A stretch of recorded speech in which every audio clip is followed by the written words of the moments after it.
Hello दोस्तों, आप सभी का स्वागत है हमारे यूट्यूब चैनल पर। तो दोस्तों, आज हम लोग कक्षा 6 का महान व्यक्तित्व पढ़ेंगे। आज हम लोग पाठ 22 पढ़ेंगे। हमारे पाठ का नाम है महाराणा प्रताप। तो आज हम लोग इस पाठ का सारांश देखेंगे। तो चलिए देखते हैं। त्याग, बलिदान, निरंतर संघर्ष और स्वाधीनता के रक्षक के रूप में देशवासी महाराणा प्रताप को याद करते हैं। इनका जन्म उदयपुर नगर में हुआ। देखिए दोस्तों, महाराणा प्रताप का जन्म उदयपुर नगर में हुआ था। इनको जो देशवासी हैं, इनके त्याग, बलिदान और निरंतर संघर्ष के कारण इनको याद करते हैं। ठीक है। ये राणा सांगा के पुत्र महाराणा उदय सिंह के सुपुत्र थे। देखिए दोस्तों, ये जो थे, ये राणा सांगा के पुत्र महाराणा जो उदय सिंह थे, उनके ये सुपुत्र थे। गौरव, सम्मान, स्वाभिमान व स्वतंत्रता के संस्कार इन्हें विरासत में मिली थी। देखिए दोस्तों, ये जो गौरव और सम्मान, स्वाभिमान और जो स्वतंत्रता के संस्कार थे, इन्हें इनके विरासत में मिले थे। सन 1572 ईस्वी में प्रताप के शासक बनने के समय संकट की स्थिति थी। प्रताप को अकबर की संपन्न मुगल सेना व मान सिंह के राजपूत सेना से लोहा लेना पड़ा। सन 1572 ईस्वी में जो प्रताप थे, राणा प्रताप थे, वो शासक जब बन रहे थे तो उनपे संकटें आ गई। तब उस संकट में इन्होंने जो अकबर की संपन्न मुगल सेना थी और जो मानसिंह के राजपूत थे, उनसे इन्हें लोहा लेना पड़ा। ठीक है, आगे देखते हैं। अकबर की कूटनीति के कारण प्रताप का भाई शक्ति सिंह भी मुगल सेना के साथ था। फिर भी अपनी छोटी सी सेना से प्रताप ने हल्दी घाटी में मोर्चा जमाया और मुगल सेना को नाको चबाने पड़े। देखिए दोस्तों, जो अकबर थे, अकबर की जो कूटनीति के कारण राणा प्रताप के जो भाई थे शक्ति सिंह, उन्होंने मुगल सेना के साथ थे। ठीक है। फिर भी अब जो राणा प्रताप थे, उन्होंने अपनी छोटी सी सेना के साथ हल्दी घाटी में अपना मोर्चा जमा लिया और मुगल सेना को धूल चटा दी। ठीक है। उनका ऐसा हाल कर दिया कि उन्हें नाको चबाना पड़ा। आगे देखते हैं। मुगल सेना की भारी क्षति हुई, परंतु विशाल सैन्य शक्ति के दबाव को देखकर राणा प्रताप को युद्ध से हटना पड़ा।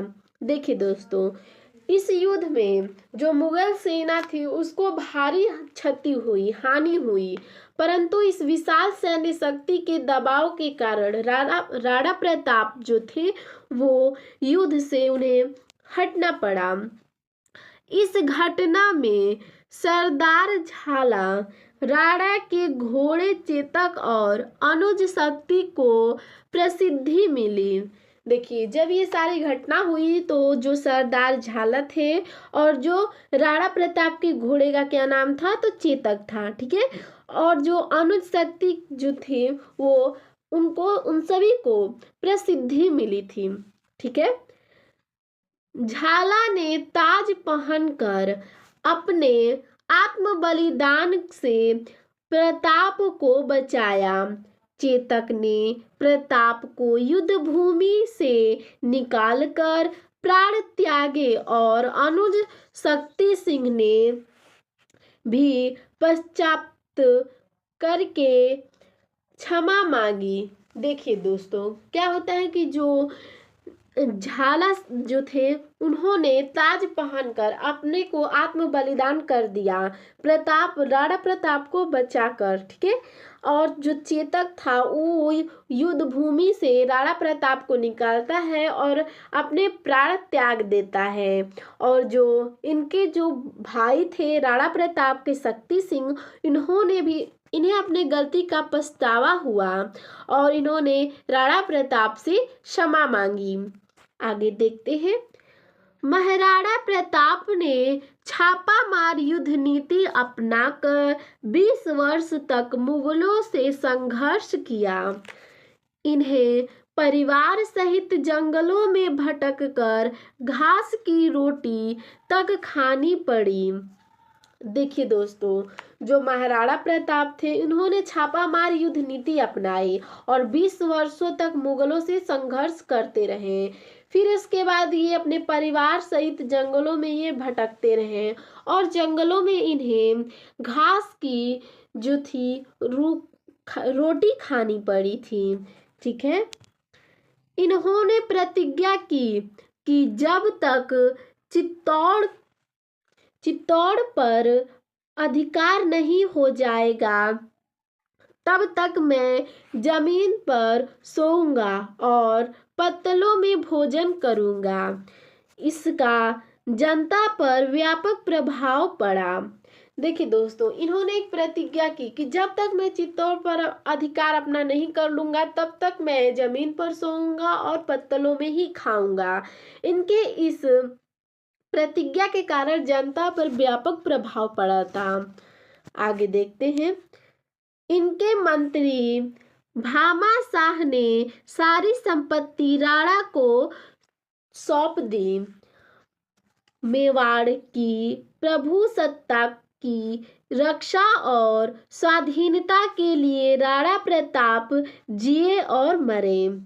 देखिए दोस्तों, इनके जो मंत्री थे भामा शाह, इन्होंने सारी संपत्ति राणा प्रताप को सौंप दी और जो मेवाड़ की प्रभुसत्ता थी उसकी रक्षा और स्वाधीनता के लिए राणा प्रताप जीते रहे और मरते रहे।